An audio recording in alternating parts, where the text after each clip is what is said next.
Hello students, आपका हमारे YouTube channel EBC में बहुत बहुत स्वागत है।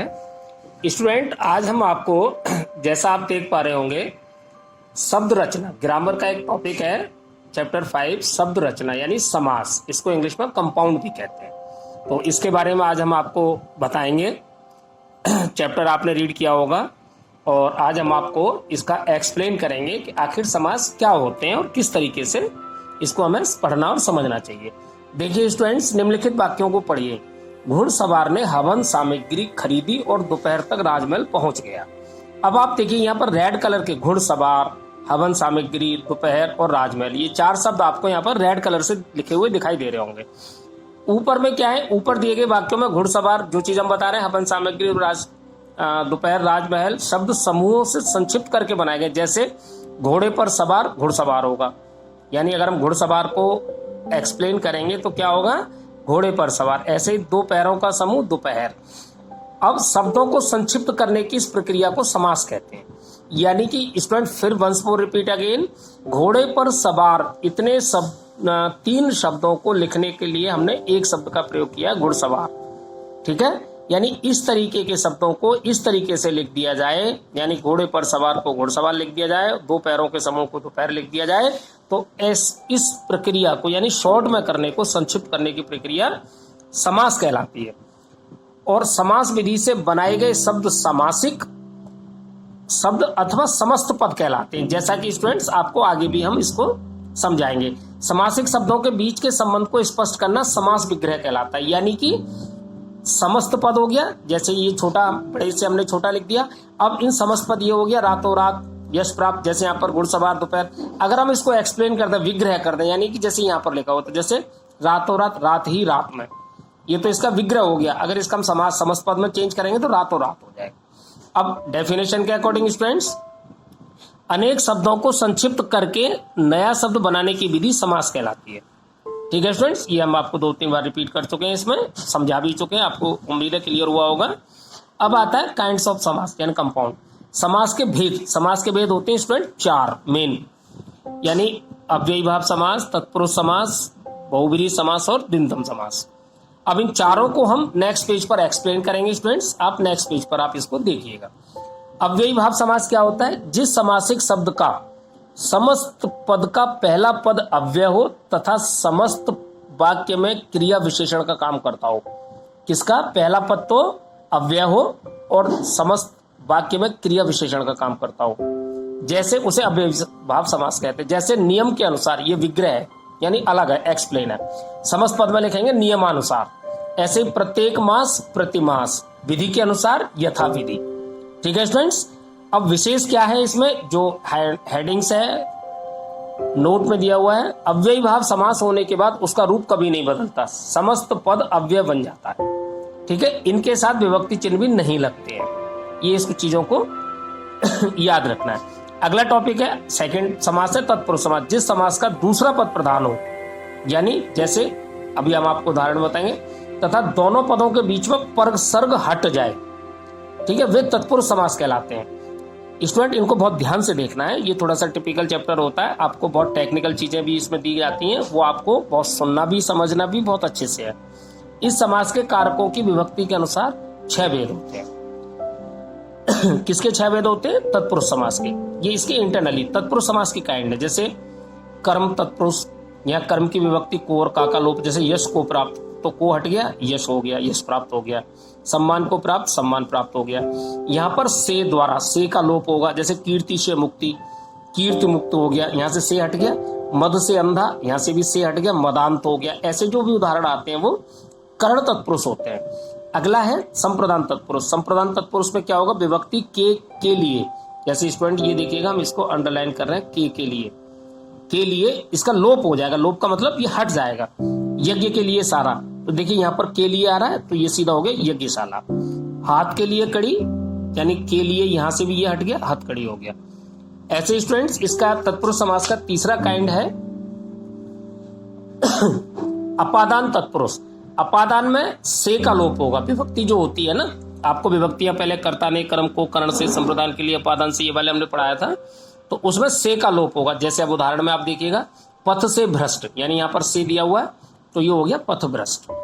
ऐसे ही हृदय से हीन, से हट गया यहां से, हृदयहीन हो गया।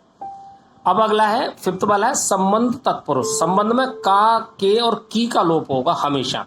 आप उदाहरण से देखिएगा, जैसे गंगा का जल, का है तो गंगा जल हो गया। की, घोड़ों की दौड़, की लग रहा है तो घुड़दौड़ हो गया। लक्ष्मी का पति, लक्ष्मीपति हो गया। राष्ट्र का है तो राष्ट्र गौरव हो गया।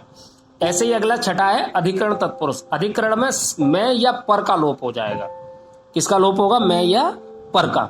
जैसे घोड़े पर सवार, या पर लगा हुआ है तो ये घुड़सवार हो गया। जल में समाधि तो जल समाधि हो गया, यानी मैं का लोप हो गया समस्त पद में।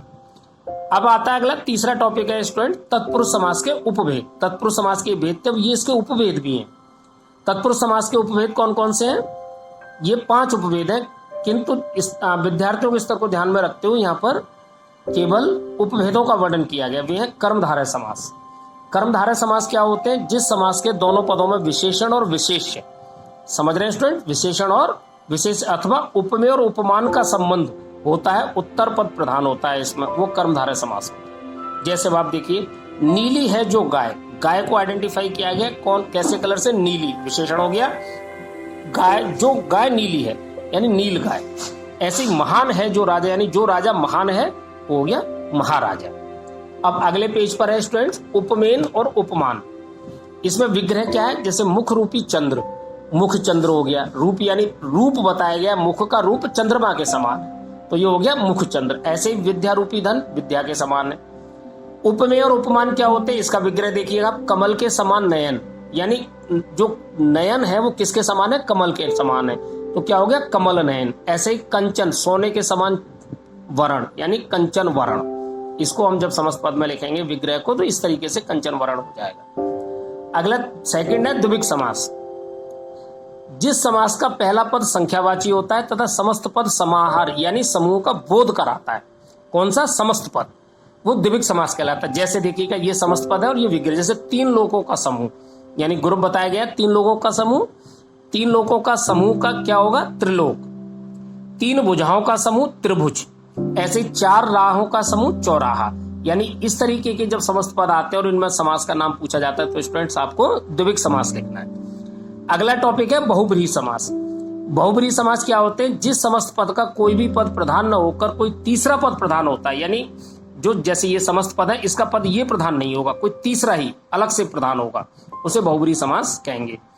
जैसे पीतांबर, पीतांबर पीला है अंबर वस्त्र जिसका, ये विग्रह हो गया, लेकिन इसका भी एक अलग नाम होगा। पीले वस्त्र पहनने वाले कौन होते हैं? श्री कृष्ण या भगवान विष्णु। ठीक है स्टूडेंट, यानी ये तीसरा पद आ गया, यानी इसका समस्त पद का ये विग्रह हुआ, ये मेन न होकर के ये मेन हो गया।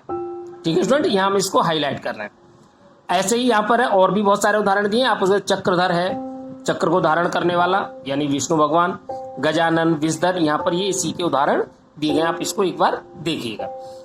अगला टॉपिक है द्विविंदम समास। द्विविंदम समास क्या होता है? जब समास के दोनों पद प्रधान होते हो उन्हें द्विविंदम समास कहते हैं। यानी प्रधान समास में 2 पद होते हैं, दोनों पद समस्त पद और उसका विग्रह, तो ये दोनों पद प्रधान होते हैं इसके।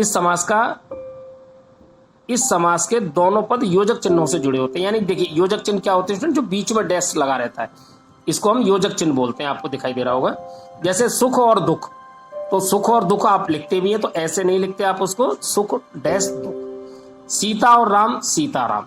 ठीक है स्टूडेंट्स, अब नेक्स्ट पेज पर देखते हैं इसका क्या टॉपिक है।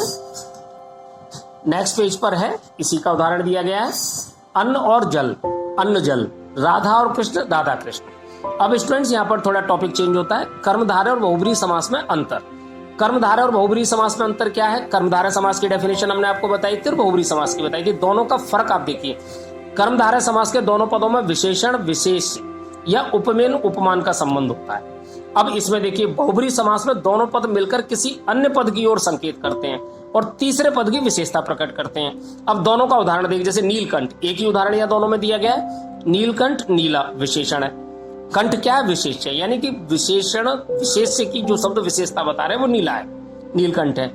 अब यहाँ पर देखिएगा बहुब्रीहि समास में नीलकंठ, नीला है कंठ जिसका शिव, यानी ये तीसरे पद की विशेषता प्रकट हो गई। ऐसे ही बाकी के इन दोनों उदाहरणों में अंतर दिया गया है। अगला टॉपिक है द्विविक और बहुब्रीहि समास में अंतर। द्विविक समास को हम आपको एक्सप्लेन कर चुके हैं, फिर दोबारा सुनिएगा।